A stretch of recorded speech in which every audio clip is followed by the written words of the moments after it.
Magandang umaga po sa ating lahat. Ang ating pong pagbubulay-bulayan sa umagang ito ay matatagpuan po sa aklat ni Jeremias chapter 1 verses 4 to 8. At ito po yung pagtawag kay Jeremias ng ating Panginoon. Ito po ang sinasabi. Sinabi sa akin ni Yahweh, bago ka pa ipinaglihi at ipinanganak ay pinili na kita upang maging propeta para sa lahat ng bansa.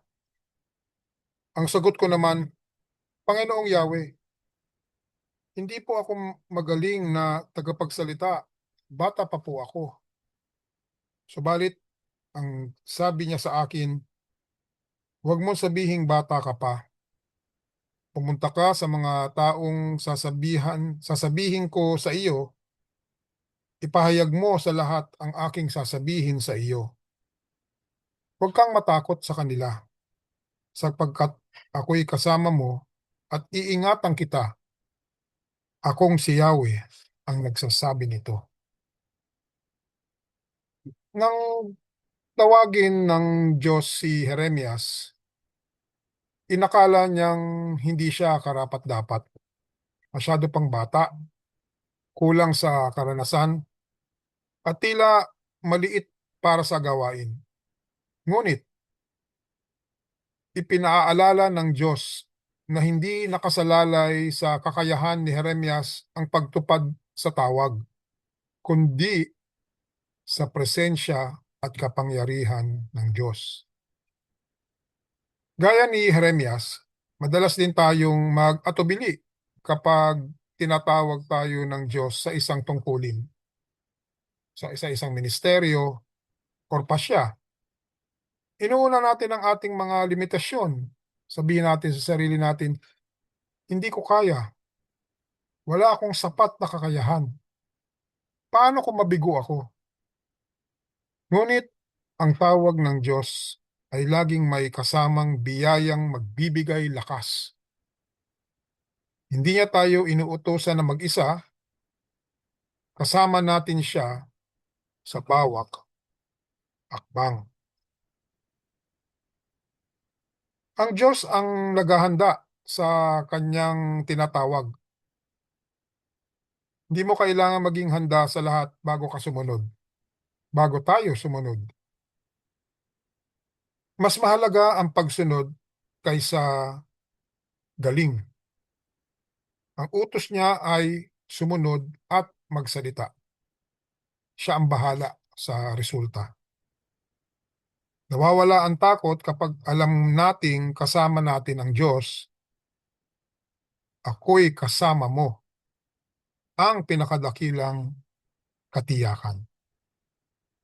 Kaya kapag may hamon or oportunidad na paglilingkod, palitan ang salitang hindi ko kaya ng kaya ng Diyos sa pamamagitan ko. Pwede rin tayong gumawa ng isang hakbang ng pananampalataya ngayong sa panahon na to, sa linggong ito, na bagay na matagal na nating iniiwasan dahil sa takot o pagdududa. At maaari nating memorizein yung pong sinabi sa Jeremias 1, 7 to 8 na sinasabi po doon, ngunit sinabi ng Panginoon sa akin, huwag mong sabihin ako'y bata pa, sapagkat sa lahat ng susuguin ko sa iyo ay paroroong ka, at anumang iutos ko sa iyo ay iyong sasabihin, huwag kang matatakot sa kanila, sapagkat ako'y kasama mo upang iligtas ka, sabi ng Panginoon. Tayo pa manalangin. Panginoon, salamat sa paalaala ng aking kakayahan o aming kakayahan ay galing sa iyo, hindi sa aming sariling lakas. Patawarin mo kami kung may mga pagkakataong hinayaan naming manaig ang takot o pagdududa kaysa iyong tawag. Tulungan mo ko po po kaming magtiwala na kapag ikaw ang nagsugo, ikaw din ang gagabay at mag-iingat. Ngayon, pinipili po naming sumulong sa pananampalataya.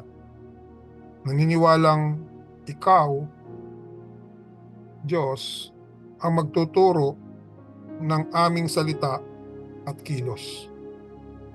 Sa pangalan ni Jesus. Amen. Magandang umaga po sa ating lahat.